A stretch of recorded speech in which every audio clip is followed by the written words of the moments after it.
Are you really likely to get an exam question about Edna? After all, the parlourmaid delivers fewer than 30 words of dialogue in the entire play.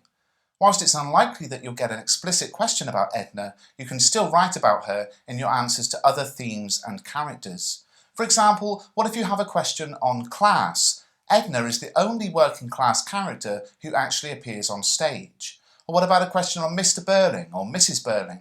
The way they interact with Edna is worthy of analysis. So in this video, let's analyse this minor but significant character. In An Inspector Calls, every character is in some way representative of a section of society. With the character of Edna, Priestley demonstrates the mistreatment of the working class. Although Edna is a minor character in the play, there are a couple of key moments worthy of analysis. Firstly, it is Edna who shows Inspector Goole into the dining room in Act 1, announcing that an inspector's called. This line of dialogue is the closest line we have in the play to the title An Inspector Calls being mentioned, and is clearly a significant moment as Edna ushers in the inspector who is about to challenge the values and beliefs of the Burlings and Gerald. Burling replies with, "Show him in here, give us some more light."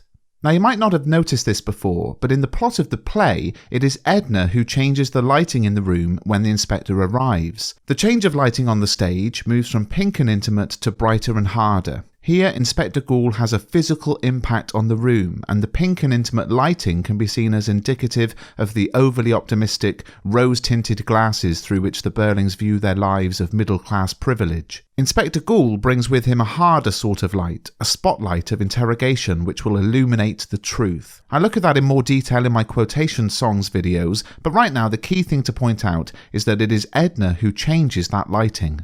The fact that it is Edna who is the one who brings the inspector into the dining room and who lights the room is important, in that Priestley could be suggesting that it will be the working class who will deliver the truth to the middle and upper classes. And this is what we see in the play. The life of working class Eva Smith is used to challenge the Burlings and Gerald, making them face the true consequences of their actions, and it is working class Edna who brings in the inspector and changes the lighting, which signifies that challenge.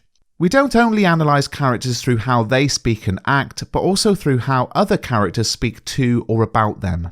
When Burling demands, "Show him in here, give us some more light," the language and structure of his dialogue is worthy of analysis. As Tom Byers-Delve points out, these two simple sentences are bluntly short and monosyllabic, suggesting no attempt at politeness from Burling to Edna. Both also start with clear imperatives, show and give, as if Burling expects his orders to be followed instantaneously. Such offhand comments may appear insignificant, but they subtly add to the dramatic force of Eva's narrative, highlighting the pressure for working class women to unhesitatingly obey their middle class employers, even if working conditions are unfair. In 1912, when the play was set, the use of maids and servants in the homes of middle and upper class families was more common than by 1945, when the play was first performed. To a 1945 audience, Edna's very presence on stage would feel old-fashioned, and Priestley's deliberate inclusion of a maid would serve as a reminder to the audience of the outdated practice of employing working-class people on very little money to work long hours, completing jobs that could have easily been done by the owners of the house. Now let's stop for a second and think about just what it is that Edna does on stage.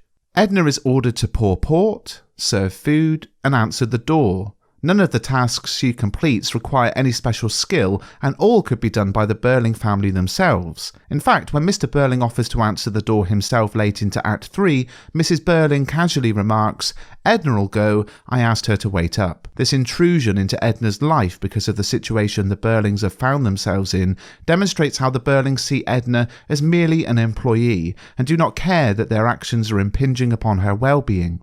Edna cannot sleep because the Burlings want her up to do more tasks for them, even though we can assume that typically she would have finished work by this time. It's also worth noting that the Burlings' successes are never shared with Edna. For example, she isn't invited to join in the toast for the engagement. Priestley seems to be condemning this mistreatment of the working class, and for an audience in 1945, they would consider the treatment of Edna as out of date and overly formal. This would further alienate the Burlings from the audience, presenting them as people whose views and attitudes you wouldn't wish to replicate or repeat. Although Edna speaks only a few lines on stage, she still has more of a voice than Eva. Both Edna and Eva are two women from the working class, and both seem to suffer in some way at the hands of the Burlings.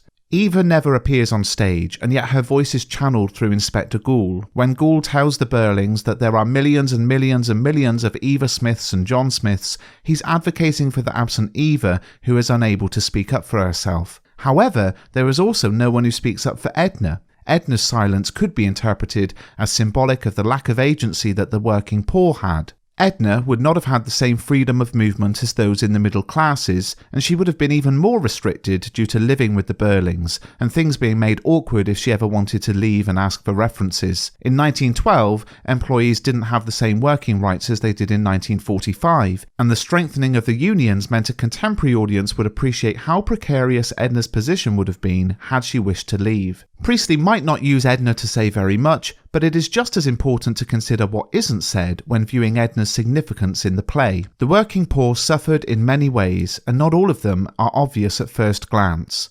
Through his depiction of Edna, Priestley encourages us to consider how, even when they are being paid, the poor are being exploited. Well, I hope you found this video useful. If you did, please subscribe to the channel and give the video a thumbs up.